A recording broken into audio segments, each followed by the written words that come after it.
Jakarta kota metropolitan, kumpulan berbagai kelompok suku dan budaya. Sebagai kota pelabuhan dan pusat perekonomian, Jakarta telah memikat siapapun untuk datang. Dari masa perburuan rempah-rempah, masa kolonial hingga sekarang. Salah satu kelompok yang membuat kita bisa melihat jejak masa kolonial adalah komunitas mestizo Portugis, para marjiker yang berada di Kampung Tugu, Jakarta Utara. Keberadaan mereka tidak dapat dipisahkan dengan sejarah penjelajahan bangsa-bangsa Eropa ke Asia pada abad ke-15 untuk mencari rempah-rempah. Malaka, sebagai pusat perdagangan rempah-rempah terbesar di Asia, dikuasai Portugis setelah merebutnya dari Sultan Malaka. Portugis berkuasa selama lebih dari 1 abad, hingga pada tahun 1641, Belanda dibantu Sultan Johor berhasil merebut Malaka. Sebagian tawanan perang beserta keluarganya diangkut ke Batavia oleh VOC dan dijadikan serdadu untuk mempertahankan Batavia terhadap serangan dari luar. Di sini kan strategis untuk bemper. Kalau ada serangan luar dari Mataram ataupun dari Banten melalui laut, mereka yang berperang duluan. Tujuannya supaya sebelum bisa menyerang Batavia sudah dikalahkan di sini. Karena mereka jago-jago tembak. Nah, itu kan didikan dari Portugis. Pada mulanya, para serdadu ini ditempatkan di luar tembok Batavia, sekitar gereja Portugis atau gereja Sion di Jalan Pangeran Jayakarta sekarang. Karena kebiasaan berburu dan bercocok tanam, mereka merasa tidak betah hidup di kota. Oleh karena itu, mereka ingin ditempatkan di luar kota.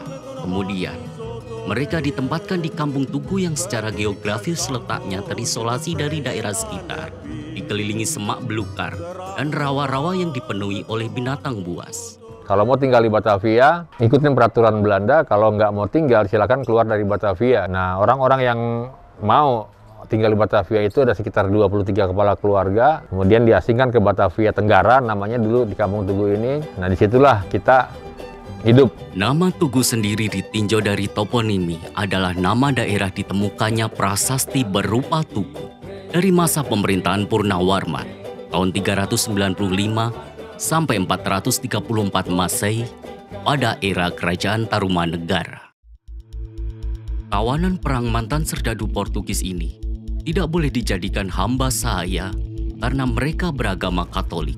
Kami di sini tidak memiliki apa-apa, artinya kami hanya punya baju dan celana saja. Kemudian kami mempetak-petakan tanah untuk keluarga ini, keluarga itu. Lalu mereka diberikan status sebagai orang mardiker yang secara etimologis diserap dari bahasa Sangsekerta Mahardika dan kemudian diserap ke dalam bahasa Indonesia merdeka. Keturunan Portugis yang dimerdekakan, dimardikerkan, artinya kita diberikan kemerdekaan gitu, bukan kita dikasih bendera untuk mengangkat bendera bahwa kita merdeka, bukan. Kita dikasih tempat itu dengan syarat, satu, kita harus masuk Protestan dari agama Katolik. Karena di abad 16 itu perang salib terjadi antara Protestan dan Katolik. Karena Belanda masuk ke wilayah Asia pun menyebarkan agama Protestan. Menurut data dari Organisasi Ikatan Keluarga Besar Tugu, masyarakat keturunan Portugis yang masih tinggal di Kampung Tugu kurang lebih terdiri atas 150 kepala keluarga atau sekitar 1.200 orang. Dahulu, Belanda memberi sejumlah nama kepada masyarakat Kampung Tugu atau yang disebut FAM. Dari 25 nama FAM yang diberikan Belanda, kini tinggal 6 yang masih tersisa, yakni Abraham dari campuran Portugis dan Ambon, kemudian Brone, FAM dari campuran Portugis dan Jerman. Selanjutnya ada Andries, Cornelis, Misils, dan Kweku. Dulu memang di Batavia Tenggara ini, di Kampung Tugu ini adalah tempat bersarangnya nyamuk malaria yang paling dahsyat di Batavia.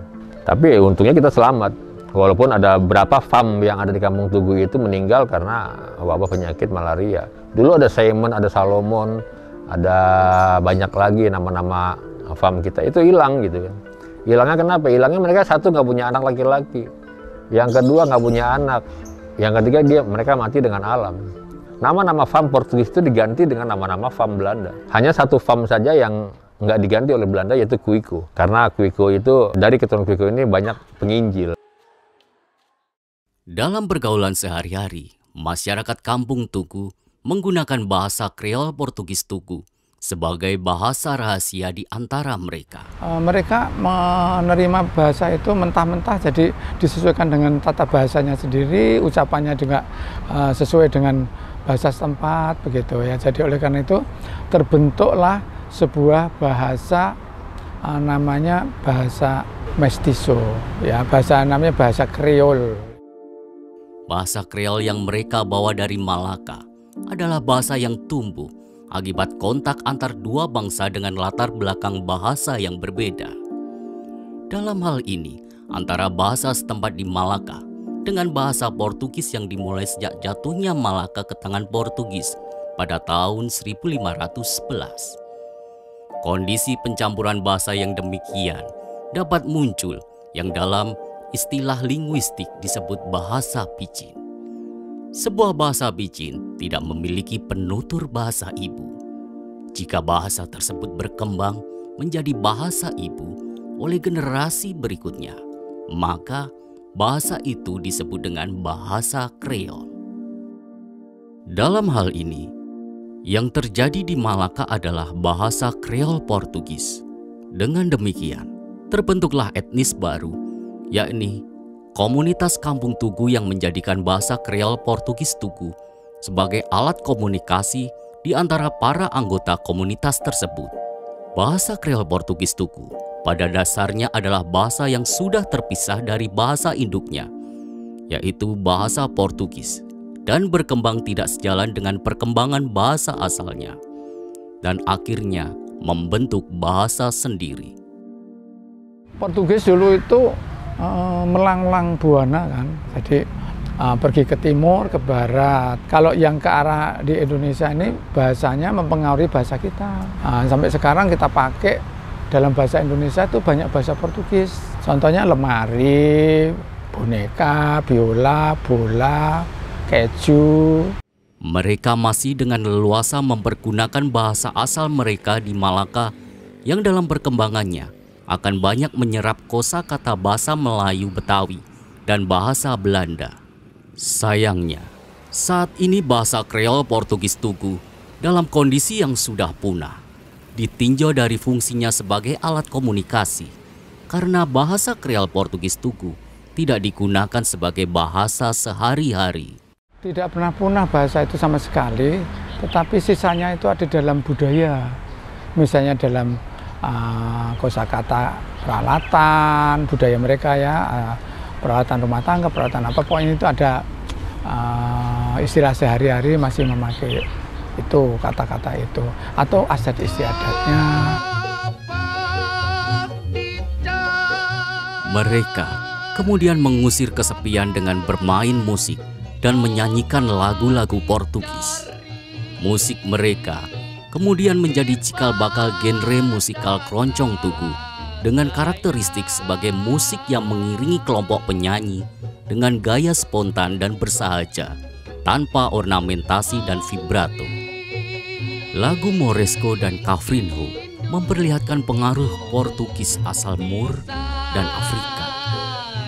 Adapun iringan musiknya terdiri dari 3 gitar kecil buatan sendiri, yaitu Pronga berukuran agak besar, Macina berukuran sedang, dan Citera berukuran paling kecil.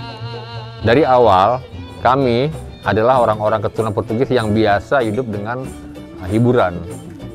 Hiburan yang kita bisa dapatkan di Malaka atau mungkin daerah-daerah mana dengan bergembira, menari, bernyanyi segala macam, itu nggak didapatkan di abad 16-17 itu kita nggak dapatkan. Kemudian orang tua kami di Kampung Tugu di sini membuat alat musik kecil yang menyerupai alat musik dari Portugis, itu namanya cavaquinho dari Portugis, dan kita di sini menyebutnya macina.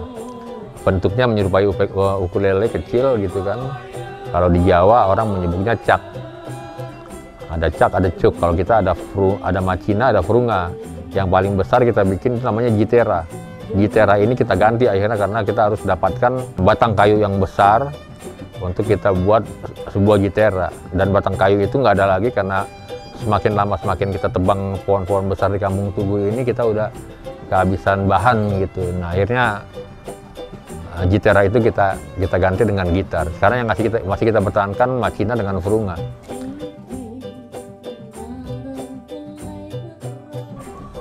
Memainkan alat musik itu kita bentuk sedemikian rupa sehingga menjadi sebuah alat musik, dan itu kita mainkan menghasilkan suara yang cerong-cerong gitu ya, yang akhirnya orang menyebutnya keroncong. Musik keroncong diyakini telah dilahirkan di Kampung Tugu sejak lebih dari 3 abad yang lalu. Namun kegiatannya tercatat untuk pertama kali ketika mereka mendirikan Orkes Keroncong Morisco Tugu pada tahun 1925. Mereka percaya bahwa dengan melestarikan musik keroncong yang diwariskan kepada mereka, itu merupakan bagian dari penghormatan terhadap para leluhur. Nah dulu bahasa kita sebenarnya bahasa Portugis Kreol, sama kayak di Malaka. Cuman ketika melebur berapa ratus tahun sampai sekarang, bahasa itu nggak dipertahankan, akhirnya bahasa Portugis Tugunya hilang. Hanya ada 3 lagu, 4 lagu yang 1 lagi belum ketemu notasinya. Hanya sebuah syair, yaitu lagu Morisco. Nah, itu yang masih ada, yang masih sering kita bawain ya Gatu Matu, Kucing Hutan, Yan Kagaleti, Yan Pengen Buang Air, sama Kafrinyo. Nah itulah perjalanan keroncong Tugu yang ada di Kampung Tugu itu, mulai dari musik tradisi sampai menjadi sebuah organisasi sehingga menjadi populer sampai sekarang. Yan Kagaleti itu berbahasa Papia Tugu atau Kreol Portugis Tugu. Yan Kagaleti, Yan itu nama orang, Yan Kagaleti itu lagi mules-mules pengen buang air besar. Itu artinya. Yan Kagaleti,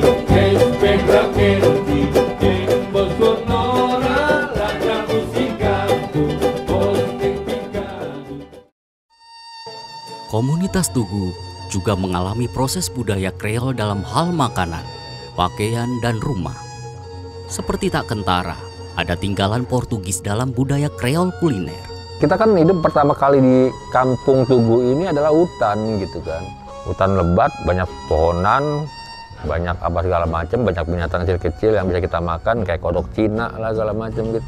Misalnya kita petik-petikin pohon-pohon kangkung gitu kan, bayam, ada pohon toge, kacang apa segala macam.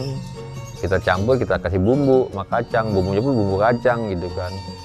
Jadi bermacam-macam sayuran itulah akhirnya orang menyebutnya gado-gado. Kuliner komunitas Tugu sangat beragam dalam rasa dan fungsi sajinya. Kuliner khas Kampung Tugu adalah pindang serani, sayur asem, gado-gado siram, kue pisang udang. Masing-masing jenis kuliner di atas identik dengan kuliner masyarakat Betawi, dan tidak ditemukan jenis kuliner yang menggunakan kosakata bahasa Portugis atau bahasa Kreol Portugis Tugu. Berada di Jakarta tentu membuat mereka mempunyai hubungan yang dekat dengan masyarakat Betawi. Beberapa kuliner khas komunitas Tugu akan menjadi makanan wajib yang disajikan pada saat acara Hari Raya Natal, yang terkenal dengan nama Hari Raya Rabu-Rabu pada Tahun Baru dan Hari Raya Penutup Natal, yaitu Hari Mandi-Mandi.